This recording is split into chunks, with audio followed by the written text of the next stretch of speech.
Overcomers, Beavers. I'm super excited to welcome each and every one of you to another edition of Unconventional Conversations. Can you believe that we are in season 2? And man, do we have a conversation that is getting ready to blow your mind.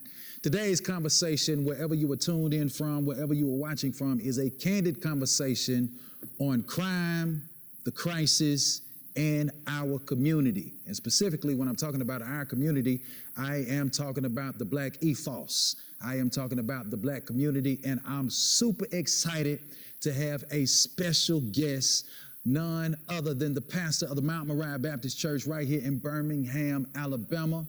He is a graduate of Chicago University, in which he got his PhD. If I'm wrong on that, he's gonna correct me. But listen, none other than Dr. Matthew Johnson. Look at that center camera. Say what's up to the people. Hello, people. Dr. Johnson, man, I'm so glad to have you here today. Thank you. How you feeling? Feeling pretty good. You good? Yeah, I'm feeling good. You ready to get in it? Yeah, if we got it, we got it. All right, if we got it, we got it.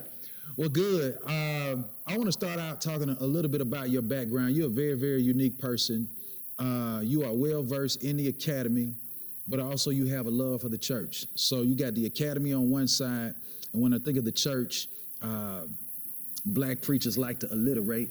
So I say the academy on one side, adoration on the other side. The academy, learning inside of our mind, well-versed in various areas of culture, but also adoration to our Lord and Savior Jesus Christ on the other side. So can you talk a little bit about your love for both and how it came to be and your experience in both? Well, okay, let me just make a little qualification in your alliteration. So we say, you said the academy, adoration, and adoration. So really, academics in the church. Your love for education but and I think the church. It's more like analysis. Yes. And adoration. Okay. Because I think if we say an academy, we think institutionally. If we say analysis, then you're looking more at me as a person and what drove my particular pursuit in the academy. Oh. And it was the attempt to understand the framing and the structures in which we found ourselves that I think was precipitating certain realities in the Black community. Got it. And it's interesting because, in other words, my being in the academy and my being in the church, for me, is basically the same thing. Because it was about understanding the plight of the people to whom the church is given and to whom the church must speak. For instance, one image that always motivated me, that I never got out of my head, because I moved from 13 in Hackensack, New Jersey to Lawrenceville, Virginia, from the city, from basically suburban New York area, to a farm. Basically my own choice, because I preferred the farm. But as I got older, I began to wonder, having gone through this experience, why did a whole group of us walk into the Ortani Theater in Hackensack, New Jersey on Main Street, straight? We walked in there straight to see Superfly, and we all came out walking crooked. That fast, a transformation in our dress, thinking, self-presentation had happened under the influence of a movie. And I think from that point on, it really put the zap on me. How does that kind of power get exercised over people unchecked? And particularly the Black community. If it was on our talk, our walk, it had to impact our values. And of course, that led to me studying what mass media does, mass media studies, and introduced me to some critical theorists and so forth as I got those instruments to try to understand why this medium is so impactful on Black people in particular, and why we're so vulnerable to it. Now you got to think, remember, I'm thinking about this in the late 70s, early 80s. And you know what happened after that. A variety of things in terms of the culture and mass media. mass media and black religion, mass media and black music. It all had a transformative impact, largely due to the sort of economic machinations of white folk behind the scenes. Wow. And so all this kind of tied together for me. And to think theologically without thinking about those things is simply not to think about sin. Sin is never abstraction. It makes about as much sense in the abstract as space and time did to Einstein. Right? Space and time are characteristics of matter. Sin is a characteristic of concrete life. There's no sin up there. There are only the sins. There's only the reality. That's toxic sin. So let me jump in right there. Social reality, but go ahead. When it comes to the academy, talk a little bit about your experience. Like, where'd you go to college? Talk about your college experience, your postgraduate experience, and then teaching in the academy, and then talk about when you started pastoring in your journey. Okay, so I'm a graduate of Morehouse College, history and philosophy, both majors with a minor in religion, did them both, and the minor. I have a master's in religious studies from the University of Chicago and a PhD from the University of Chicago in philosophical theology. So that's basically, and of course I did postdoctoral research and work in psychoanalysis, both clinical and contemporary forms. So that's sort of just an introduction to sort of like my credentials. But my areas of study involved religion and science, the interface between religion and science, particularly the cultural and social sciences, but also physical sciences was my area where I was really interested. And of course, then there's certain other dimensions I was interested by virtue of my own experience. And of course, the trajectory of the black church and black people religiously and spiritually in the modern world. And so that's where I focused my studies on, and that's what sort of what I've been concerned with most of the time. Got it. So at what point did you start preaching? When did you become a pastor? I was called preaching. And what's been your journey? I was licensed at 17. Okay. I wanted to go to Fisk, I thought, or the Air Force. My mother drove to Virginia from New Jersey, walked in the house one Saturday morning, and said, "I'm gonna have me a Morehouse man." I had a couple of scholarships in orphan, some athletic, some academic, at least help. But that was the end of that discussion. Got it. She told my grandparents and my aunt, she says, "Y'all had him long enough. I'm going to send him. That's my son. He's going to go to school where I say go." After my mother said that's where I was going, I ain't thinking more about it. That was the end of that. Got it. There was a different generation. Once she said that, I was like, "Oh, ain't got to think about that no more." Yeah. And I filled out that application. Because mama put her foot down. This where you going. Yeah, I didn't think about it no more. Yeah. That was a clear decision. So you started preaching at 17. At what point did you start pastoring? What churches have you pastored? When did you get to Birmingham? If you could hit that real quick. Yep, started pastoring in Chicago at the Herman Baptist Church, 1754 Clark Street is my first church. That church will always have a special place, of course. Then I followed not long thereafter D.E. King across town to Monumental Baptist Church. And then as I finished my approach to completion of my degree, we moved to Carolina because it would have been more hospitable for raising a family. And so we moved down there. I started teaching, and then I started pastoring the church there. Ended up organizing a church there. Stayed there about 10 years, taught some. But I was always pursuing my research. I was publishing the whole time. Yeah. So I was sort of like a pastor, and I taught. Always wanted to teach. I love teaching. In many ways, teaching is as an important part of my calling, of course. And you did end up teaching at ITC? Yeah, I taught at ITC. In a theological denomination? Yeah, I taught at ITC. I've taught at ITC. I've taught at Morehouse, of course, in Spelman, in Atlanta. Livingstone. I've taught a number of places over the years. And I've taught, of course, San Francisco Theological Seminary. I taught at United Theological Seminary. You done taught something everywhere. I have, and I've seen it because being in the pastorate primarily gave me some flexibility. Got it. to kind of take what I could do and what interested me and contributed to my research versus just having to fulfill a certain set of academic requirements. Got it. So I want to pause right there, and I want to say to the people, I wanted to preface this and start this with the background just to let us know exactly who we're talking to. I'm not going to put him in the box because you can't put him in the box, but at the same time, you have both a pastor and a professor who's able to see both sides and able to get knowledge on both sides in order to determine what's affecting crime in the Black community. So back to you, Dr. Matthew Johnson. When we talk about crime, when we talk about the crisis that is inside of our community, particularly Birmingham, Alabama, but crime is at an all-time high all over these yet to be United States of America, which we were united, but it's a lot of division. It always has been. But not only is crime high in the United States of America, Birmingham literally just broke a record for homicides. I believe the record was set in 1933, and this interview is done in 2024. And we just broke a record for violent homicides. And I'm told that crime in Birmingham in all areas is going down except for in the area of homicide. So specifically, when we talk about the crisis of crime in our community, I'm talking about homicide. And in this conversation, I want to address from your perspective a couple of areas.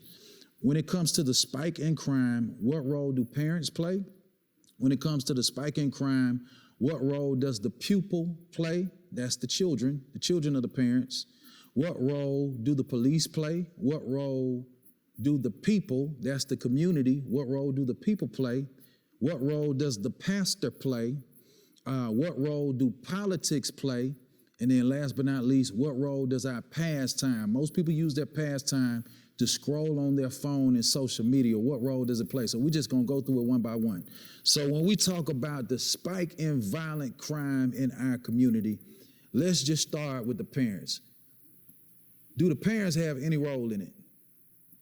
Of course, to some degree, they have a role, and a big one. I mean, they raise children, and the children are in many ways a reflection of the parents' practices, but also the environment in which the child is reared. To talk about crime or any of these issues in terms of roles would then be to reinforce the hierarchical system we're in and ratify it, and not recognize that those roles are actually functions within a larger framework, and that larger framework is designed for the dysfunction of those roles in the Black community.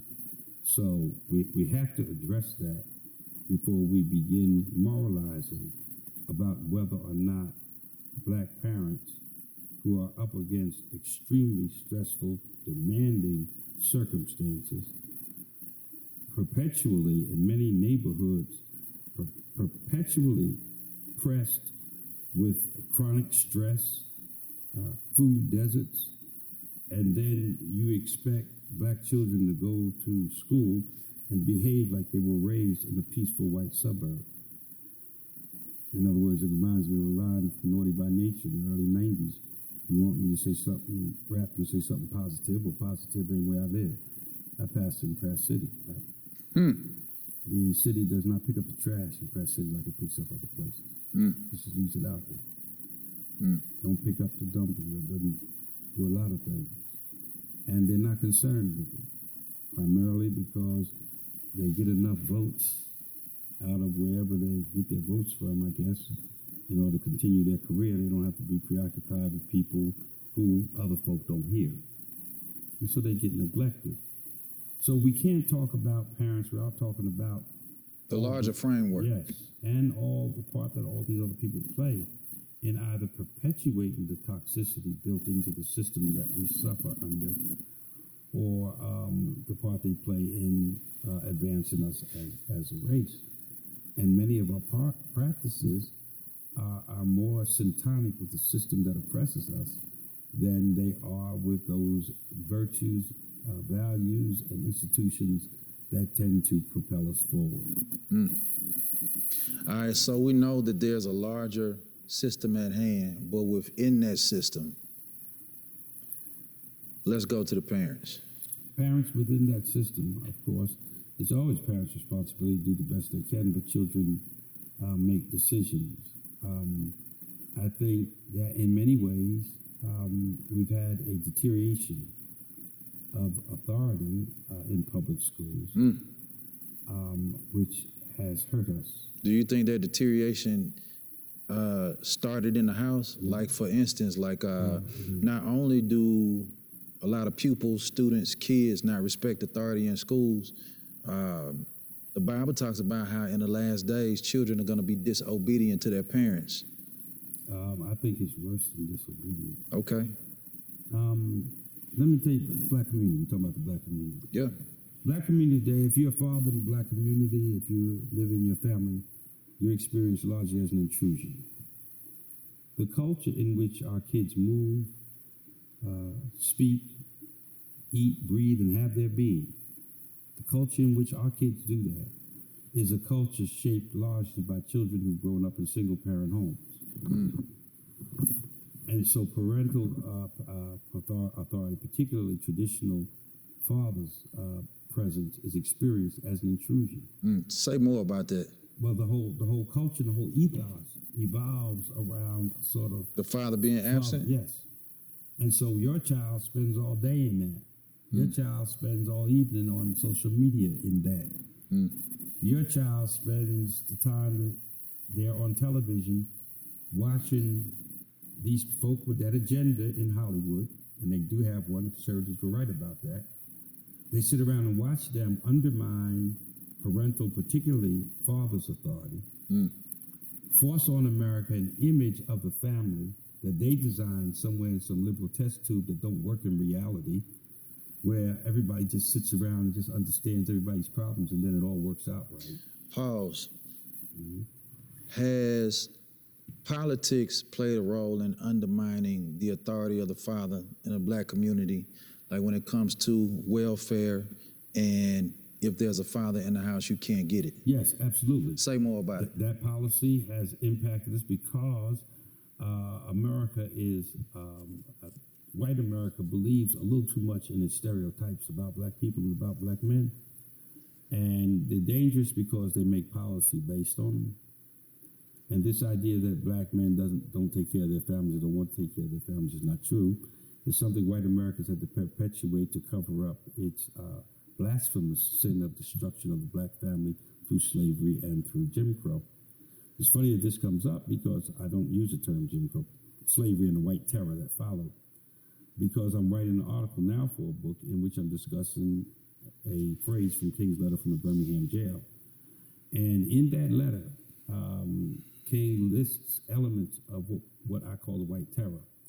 Because any people that allows their suffering to be defined by a cartoon is going to suffer for a very long time. Yeah. This idea that we define our suffering by a vaudeville act, by an Al Jolson or somebody who made a living off of making fun of black people, and you take a phrase and describe your pain by that and expect people to take you seriously? Who should take you seriously talking about Jim Crow? What is that? No, we experienced the white terror. So when King talks about clouds of inferiority coming up in his daughter's little mental skies, and he told her she couldn't go down to the Alabama theater, and then she asked him why are white people so mean, that wasn't inferiority he saw in our eyes, that was terror. Your father couldn't protect you. Wow. Your father couldn't do for you what other kids' fathers could do for them. Well, if you were thinking about Jim Crow, it becomes inferiority. If you think about the reality of white terror, it becomes terror in the eyes of a child. Got it. Black parents have to negotiate that terror. Black parents have to negotiate of overcoming that terror with particular kinds of responses that may or may not be best for building character under the circumstances. But who's talking to them about that? Who's teaching them that? They certainly aren't learning different things in church to counteract it because our people stop going. All right, so that's one of the things I was going to get at. When we talk about the parents, like I grew up in a time, I tell everybody I passed the drug test. My mama drugged me to church. Going to church wasn't an option. She drugged me to church. Like every night there was something going on at the church. Church was not an option in our house. I am now pastoring a generation of people where church is an option. And here's why I know. From Easter of 2023 until Easter of 2024, 1,004 people said yes to Jesus through this church. From January, the first Sunday in 2024, through the last Sunday in November in 2024, 900 plus people have said yes to Jesus through the Star Church. A large portion of these people who are saying yes to Jesus are not church transfers. These are a large portion, not all of them, but a large portion of these people have never been in church. I'm literally watching a whole generation who missed church. God went back and got them. And they missed church because parents stopped going to church, made it an option to stop bringing their children to church. So what role does that play in the crime? It killed the black community. That's part of the reason why we got so much deterioration. Wow. And the people who are coming back are not coming back church. They're coming back acting black, performing blackness in church.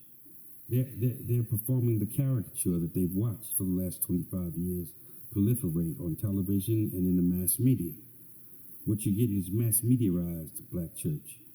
What you're getting is the black church that these people who finance people like T.D. Jakes wanted black people to see. They wanted to see themselves as happy and running around all the time. They got tired. They didn't want us to sing our traditional gospel because they didn't want black people to appreciate the reality of their own pain and circumstance. See, before it was built into the worship, the recognition of it and the overcoming of it. One of the worst things we've ever done is let somebody define our preaching by preaching into something in celebration. There's no celebration. That's a silly, childish, cheap. That's pain. That's pain and the joy that comes through in spite of it.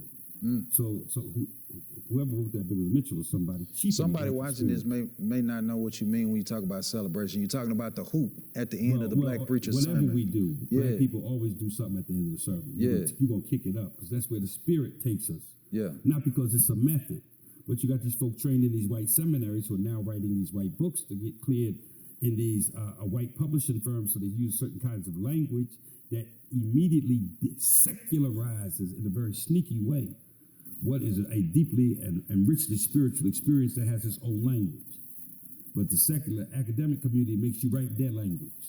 So they make you extract God from stuff talking about God, really. And in a way, that's what happened to our churches. We got a lot of excitation, but we don't have really a lot of spirit. We have a lot of excitation, but no mood. No mood structure. It's still lingering in the black community because you can see it. You can evoke one of. I seen it done right here in this church, sitting right over there, where we were in a contemporary worship until somebody evoked one of them old hymns. And I was sitting right there. And it took us all the way in. In spite of the fact that they wasn't raised in church, it's somewhere out there. Because as soon as we hit them buttons, that night we went into worship. I think Dewey was here that night. Right. But when we hit them buttons, church went into worship mode. It did. At that level. You remember that? I remember. And I said, well, I'll be. So in a way, it's there, but we're not cultivating enough of the richness of our tradition to reclaim some of the power that we've lost in that generational disconnect. And that's why when they went to reach for the power during this last election, it wasn't there. Of course, it wasn't there also because they cut part of the spiritual fuel line when they were too ambiguous about those extremes on those moral questions. So they also hurt themselves there, the Democrats did. But we didn't see a great organization. Why? Because it's too much of that left-wing racism that manifests itself primarily as feminism. I know it sounds weird. I got it. We're going to get into that. Okay. So we have white members in this church. The ones I know personally really care, really want to understand. And they're minorities in this church from the standpoint of most times we see crowds of black people flocking to white churches, but it's very seldom that we'll see white people come sit under a black man. Right. Okay, but then we also have white people outside of this church who are looking at this interview and who may be quote unquote offended? Who cares by you being that blunt and that direct? What would you say to both groups? The people in this church who really care, or the people outside of this church who really care? White people who really care, and the other white people who offended just by, oh, I can't believe he said white and black and power structure. Like, what would you say to those people? What do they think they're living? What do they think sin is? An idea? It's embedded in our practices. It's embedded in the power structure. There's a reason why the great red dragon greeted the child when it was born, and the woman had to flee in the wilderness. Because empire aligns itself with the devil. There you go in that theology mode, that church mode. Well, we face off with I like how you intertwine the academics and right into it. Keep going. Well, because God is real. Yeah. This is not. See, the 19th century and late 17th, late 18th century, they devised a system where they could isolate religion over here and have no material impact. They did it under the guise of separation of church and state, but what they were really doing was creating a sphere where religion and morality can operate that would leave their colonial and enslaving projects free of moral critique. Gotcha. And then out of that, our understanding of theology and a lot of stuff then developed. Yeah. So it developed with very little contact to reality. Okay. When Jesus says this world, he means just that, the one you standing in. Not this general cosmic thing, but this interrelated, interconnected set of laws, rules, principles, practices that exploit, demean, degrade, and determine the destinies of people that God created for a higher calling. Yeah. And so that empire is always going to resist because empire wants everything organized to promote itself. And God wants us reorganized to promote the kingdom. Right. And so we're always going to be at loggerheads with the world, whatever kind of kingdom you have. Gotcha. But some things, of course, are more moral and more closely aligned with the will of God and the kingdom of God than others. Gotcha. And I think the criteria that you use largely for that is how the vulnerable are treated within a particular society. All right, so when it comes to crime, we really just address parents and pupil. We've talked about this larger system, and we've talked about one of the things that I asked you that I brought up when parents stopped bringing the pupils to church and just the role that played. This larger system at play obviously has always been at play, but there was a time when it was at play, but the crime was not. More resistance. Yeah, we had more resistance. And I believe that we had more resistance when parents were in church and parents were demanding that their pupils were in church. No question. And now we have hardly little to no resistance. And we have, a lot of us have very few children in church for a lot of reasons. One thing we started developing under the influence of what we thought was intelligent. A lot of things passed for intelligent that was simply white. That were... So would that be whiteness? When you talk about whiteness, the standard for what's right? Yes, but I don't want to go there too quickly. Okay. Because what white folks were doing was working for white folks. Okay. It really was. And it was making a contribution. They were educating people and in many cases changing people, even on some race issues. Because that's the way white institutions evolved organically. Black institutions are not organic developments out of this system. We develop in spite of it, on the outside, on the margins of it largely. And so we come at it from a much different perspective. We can't possibly be doing the same thing they're doing, the same way they're doing it, and we're not in the same position they're in politically, culturally, economically, or otherwise. How in the hell does your religion sound like theirs, and you ain't nowhere near where they are? Somebody is off. Wow. And I doubt very seriously it's them. Most black people go to white churches not for worship, but for validation.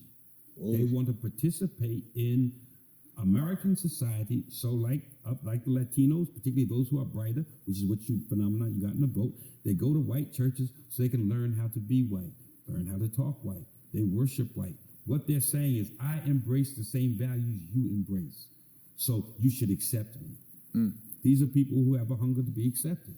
Why do you think white people come to black churches, the very few who do? Because I think the very few who do sense something in the black church that is traditionally missing in the white church. And it has to do with the connection to that concrete reality I talked about. One of the things that I talked about in the 80s, and James Cone and other people attacked me for it because they said Freud and Nietzsche had nothing to do with black experience. I said, you're wrong. The whole process of mourning and everything and this tragic trauma thing that we're dealing with is everything about black people. That was in the 80s. I was the first one to come up with that. Yeah. They poo-pooed it because I guess they didn't come up with it. But I was going to say something about the way black theology worked in relation to that. What were we talking about just now? Black theology in relation to that? Yeah. We were talking about something just now, and I was making a point. We had come off a question that you had asked. Man, we didn't talked about a lot. Just now, though, it was important. And I was making a point about the way theology had turned certain things. But one of the points resistance. Theology and resistance. Parents bringing pupils to church. We had more resistance within the larger scheme of things, but now church is an option. There's less resistance to the evils of the world. There's less resistance, but it had to do with the break that the parents created when they stopped bringing their children to church. So you had this break, and so you had this loss of power. And we haven't really reconstituted that power, but the point we were getting at had to do with the validation that black people seek by going to white church. And then you asked me why more white people don't come to our churches, but we got off of that. But I want to get back to it.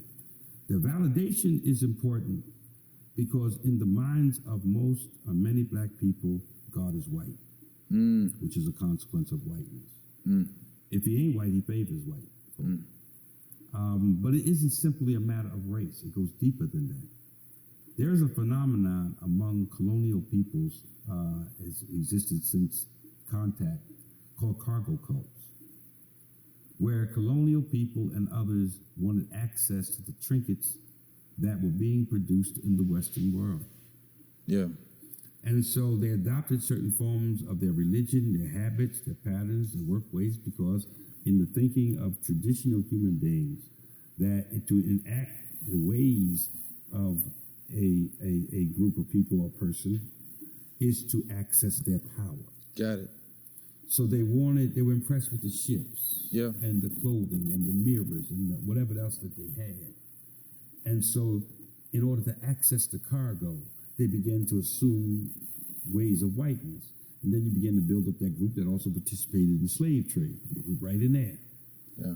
Who then very much wanted that right validation. Well, in America, religion became the pathway to what?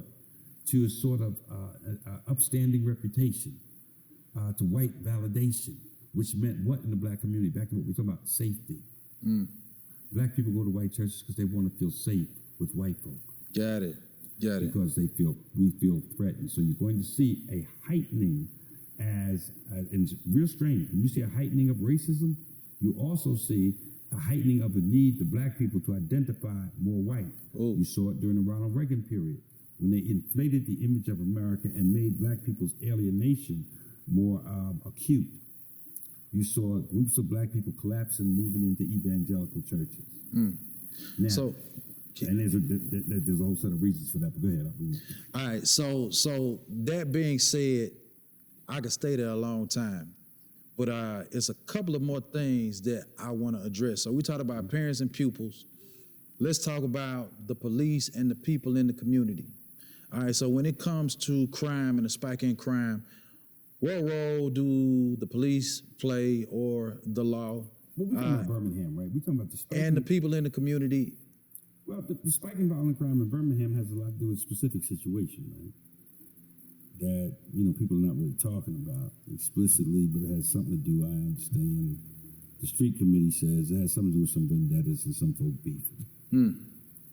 And so we're getting a spike in violent crime in Birmingham that's very embarrassing, it's very dangerous. You got civilians getting caught in the middle of basically what they're saying is gang warfare.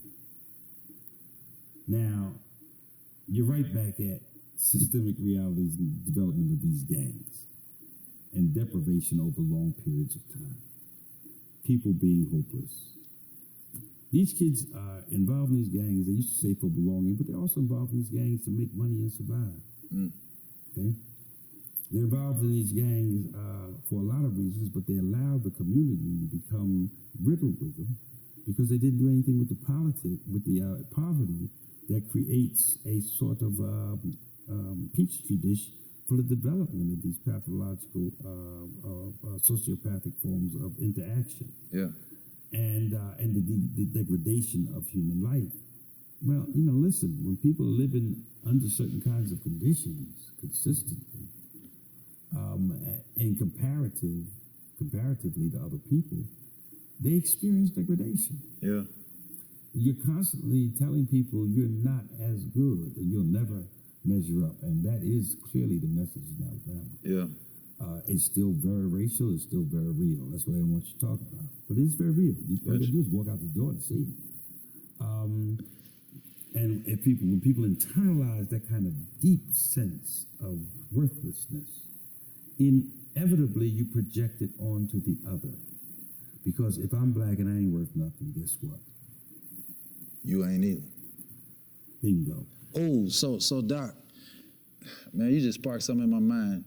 When I think about the rise in crime and I think about police, like I wholeheartedly believe in police reform, but at the same time, I know that the police 9 times out of 10 don't know when somebody's getting ready to commit a crime. So are the people responsible for playing a role in working with the police, and how does the whole no snitch culture come into play? Let's talk about that. That's kind of serious. That's kind of where the whole thing runs, because I don't think the police are responsible. Let me just say that. But they tried to hold the black police chief responsible. Everybody complained. The crime spiked when he left. Nobody pointed that out. And we have a police chief who is probably not as sensitive to the reality he's dealing with. He ain't gonna have access to the kinds of things black people have access to, so he ain't gonna be able to manage these communities as well. Yeah. There's some real deep cultural reasons for why we ought to have a black police chief. So we got one now. Oh, we do. Yeah. So the other guy retiring. Yeah. So the other guy retired, Okay. and now we got one. Let's see if he makes a difference. He stays here long enough, if they let him stay long enough to know the community. Yeah. Then we may be able to really get some access to be able to prevent things like this from becoming things like this. Are the people responsible for sharing what they know? Mm-hmm. And if they do, how do we make them feel safe enough to share? Let me explain something to you. It's not our job, me and your job, to do that. It's our job to tend the flock and to take care of the Lord's sheep. That's our responsibility. I was down in an area where I live, and something had happened. A kid had gotten killed a few doors down. Cops showed up. They were investigating. They really didn't ask a lot of questions. They didn't ask me anything. And I had seen some things. And they didn't even ask you. I knew what they were doing was perfect waste of manpower and time, because I saw the dude, and he didn't do what they said he did. I opened my door, he was standing in front of my door. Wow. I see him well enough to make it out now. Wow. I opened it real quick, shut the door. So I didn't get a look at it. Just know the person was standing there and they had a gun, that's why I shut the door. My point was, the police never investigated, not really, didn't ask us that question. I guess they assumed maybe that we wouldn't say, I don't know what they assumed. Yeah. But a dog came over and harassed, a pit bull was aggressive and harassed one of the neighbors. And the cop looked back there, they called the officer, he looked back there, didn't even say nothing. Cops never really spoke to anybody in the area when they were investigating. Didn't say anything, turned his head. Eventually I had to deal with the little situation, and so I did. But then my neighbor went to say something. I said, wait a minute, what are you getting ready to do? So I'm going to tell the police. I said, you don't tell them anything. I said, did that police officer protect you from that dog that came over here? She said, no. I said, so you think they're going to protect you from some guy with an AK if he comes back because you opened your mouth? Ooh. That's deep. Let them do their job. That's deep. You take care of yourself. That's deep. And she said, you a minister and you say that? I said, that's why I'm saying that. Be wise as a serpent, harmless as a dove. Go home. And in saying that, you were protecting her. Exactly. Because that's my job. Wow. So in closing, we also have the pastor, you got politics, then we got pastime on social media. So let's just start with the pastor since you already got into it. You said our role is to No. care for the flock, protect the flock. Yes. That's one of our functions. Keep talking. That is... How does our function affect crime? How should it? When we minister to the hearts of the people. Let me say this to you. Let me say this to you. And I'm glad you gave me an opportunity to say, I believe this. What you're seeing with the disintegration and the crime in the black community is the result of what we've done to the church. There's a reason why there's parallel. The kids are going out of Sunday school into jail. They're not in Sunday school, they're in prison. Okay? Because the parents, they stop bringing their kids to church. Because they start letting them make up their own mind, like the white liberals was telling them in the late 70s, early 80s about religion. When black people were feeling validated by the liberals because they began to bring them on television when the racists weren't even interested in facing up to the reality that black people were human beings. So they had good reason for identifying and trusting the liberals. Very good reason. And not to trust that other crowd under any circumstance. They murdering us. Okay? So you got this crowd over here. So they bought it. They went with the liberal model. Let them make their own choice when they get old enough to make their own choice. We ain't in that kind of situation here. My kid is not going to have, you got a Jewish kid in the suburbs. Supposed to be a minority, but he's white in America. He's a minority among white people, but he's a Jewish kid in the suburbs. So when the producers in Hollywood who happen to be Jewish and writing these sitcoms say things like, let them make their own decision, their kids get 2 and 3 chances. If not, their parents have money for lawyers. We don't. Our kids get no chances. Once they're going to suffer for the first time is a question of how hard. And 2, their mama already putting, if they own a house, it's already up for mortgage now because you got to get them out of jail. We don't have that kind of space to raise our kids in this fake world that these folk live in, that the money and their privilege can create for them. So why are we trying to raise our kids like them? You ain't living where they live. You ain't eating where they eat. Why you worshiping where they worship? Oof.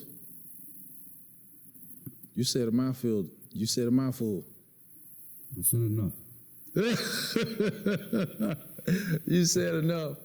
So, I mean, that goes back to parents, pupils, and pastors. Exactly. A whole triangle of working together. It's a lot that the street committee holds the church responsible for. That's why black theology is important. That's also why it is so dangerous to bring in some of the liberal theological assumptions, like this idea that the people are criteria. No, we need to go revisit original sin. You ain't using the people for a criteria of truth. People need direction and they need leadership. We need to stop acting like people don't need no leadership. That's exactly what black people need. And we need real leaders to provide it, not knockoffs. Oof. People who have taken time and prepared themselves, not simply learn how to excite a crowd by saying something familiar because they got the gift of gab and can say it rhythmically. Oh, you know, I've always talked about how Jesus spent 18 years preparing for a 3-year ministry. We see him at 4 stages. We see Jesus at birth. We see him as a toddler. We see him as an adolescent, 12 years old in the temple. Then we don't see him again until he starts his public ministry at 30. So from 12 to 30, the Bible says nothing about Jesus. I believe that he's in obscurity for 18 years, preparing for a 3-year ministry. And to what you just said, there's no shortage of opportunities, but there is a shortage of prepared people for those opportunities. And so I'm an advocate for not despising that period of obscurity that God is using you on the backside of the desert to prepare you to lead people, because we do need real leadership. Absolutely. The other thing was, we're looking at this thing with Puffy now. Yeah. Let's talk about it. Let's wrap it up. I've been watching 20 years, 25 years almost studying and watching it, parallels, looking at all of this stuff, constantly analyzing it. And I remember objecting consistently to these people using God's name so freely on stages, accepting awards for illicit music. I want to thank God. Yeah, the first thing they do is thank God for participating in After I done called promoting the devil's kingdom. Call black women all kinds of B's and H's and misogyny in my it's clear videos. that my blessing is confirmation from God that I'm okay.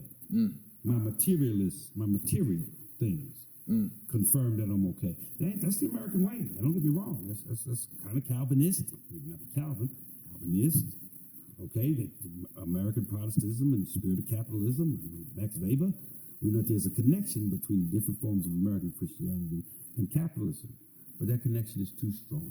We need to break it and snap it. And too many of us have corrupted the faith by doing it, and it runs on both sides. Again, this prosperity thing. A lot of people think, for instance, this is one of the great, and we can end it here if you like. This is one of the great arcs that prove that all this stuff is connected. We try to look at when we look at church and we look at people and we look at worship, we try to tend to look at generalities, what makes us all the same. But when we look at how black people got to where they are right now, even though we may be worshiping with some white folk who share this general commitment to this prosperity vision that has come to dominate society, it developed interestingly from the left in the black community, not the right. You know why? Because the black theologians put us there. Because they defined freedom as, they left freedom to be defined by default by achievement of white middle class status. That's not where Dr. King was, right? He had a vision of humanity that governed the movement. That's not what we developed in black theology. They never really said what freedom was. They never did the hard work of defining within that theological paradigm what freedom looked like. They made the people the criteria of truth. But that's never the case in the Bible. God is always the criteria of truth, and the people are always understood as fundamentally flawed. And so as they developed this notion of talking about liberation, they left it ill-defined. It was defined as movement into white middle class status. Well, how do you know you're there? How do you know you've been liberated? By the accoutrements, the things that go with white middle class status. And then one thing I learned is that this private school, the Christian school, the white church, the evangelical tradition, all that now is part of a package. So one thing I learned is that when certain black people moved into middle class, upper middle class status, that it actually weakened the black community because we moved out of our communities and we stopped investing in our communities, stopped going to church in our communities, stopped going to schools in our communities. And so stop buying homes in our communities. Buying homes in our communities. So there was a group of black people who achieved, quote unquote, whatever that status is, but then the rest. They arrived. Yeah, but then, and forgot about the people who were left behind. Well, they remembered them when they wanted to look big. So in essence, in some kind of way, the black community may have been weakened by our own prosperity. No, we were weakened by it, and it wasn't prosperity. We're not producing anything, not really. As a matter of fact, all the big things are pretty much. I'll give you an example, right? You talk about black prosperity. What does that mean? You take right after this election, I got 3 or 4 of these messages. I got a series of disappearing messages. They never talked about those. They were far more threatening and far darker. There were sexual threats of group violence against black women. I got these things. They would appear under somebody else's name. As soon as you read them, they went away. I got 2 of them. Okay, that's what the writers do, right? Now, what right, wrong, or whatever. But I'm saying, look at the ethos of their approach to their political game. We still marching? They got disappearing messages over here. You know, we marching. We marching, and the march ain't even connected to a nonviolent campaign with specific objectives in a particular place, which is the way you do that. And it ain't birthed out of the church no more. And it ain't birthed out of the church. It's birthed out of the inner sanctum of the liberal political will, and then they summon the church through their political mascots sent to the black church. They summoned the church to participate in their moral vision. Yep. When Dr. King moved, it was his moral vision that others joined, and it came out of the church. And there's a difference, because Dr. King was a trained theologian and thinker. The people that we have up there now, you can decide for yourself. Check their credentials. Yeah. So I want you to wrap this up in 90 seconds. Okay. I want to ask this question. You helped me a long time ago with the word prosperity, and like how it's connected to the Bible. You said something. I don't even know if you remember. You shared it with me. You said, Thomas, when you go to a theme park, before you get on any ride, if you go to Disney World, before you see Mickey Mouse, the attraction of the theme park, as soon as you walk through the gate, you're going to see somebody and they're going to say, hey, come over here. When you go over there, they're going to sit you down. They're going to draw your picture in cartoon. When they draw your picture, it's going to be a caricature of you. So it's going to be you, but it's going to have exaggerated features. Exactly. And so you told me, hey, prosperity is part of the Bible, but we've exaggerated it so much to where people can no longer see the crux of the Bible, which is what Jesus did to save us. Right. So 90 seconds. 90 seconds, here's the thing. It's not as crucial to have all the elements of the truth. That's usually an element in the situation to understand it. That's not hard to do. Knowing what proportions to factor those elements in to get the proper picture is a bit more difficult. And that's what we have not done with the gospel. Why? Because we tend to highlight what is useful. That hides under the American banner of practicality. So we don't check ourselves enough. Whatever works. We don't ask ourselves, what does working mean? So if it builds a crowd, it works, then we tend to do that. So we came to prosperity. We tend to use prosperity to build crowds. We tend to a crowd to be an indication of success. We tend to take success to be an indication of rightness, when the Bible never considered it that way, and Jesus was always suspect of a crowd. So that's part of the problem with that whole situation. That's how we tend to do that.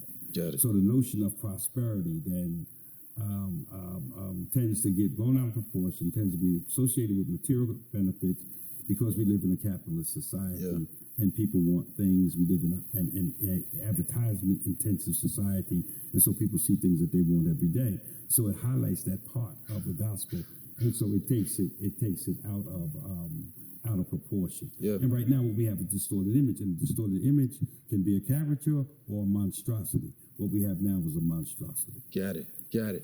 So, ladies and gentlemen, there you have it. We've talked about crime as a crisis in our community, and we've talked about the role of the parent, the pupil, the role of the police, the people in the community.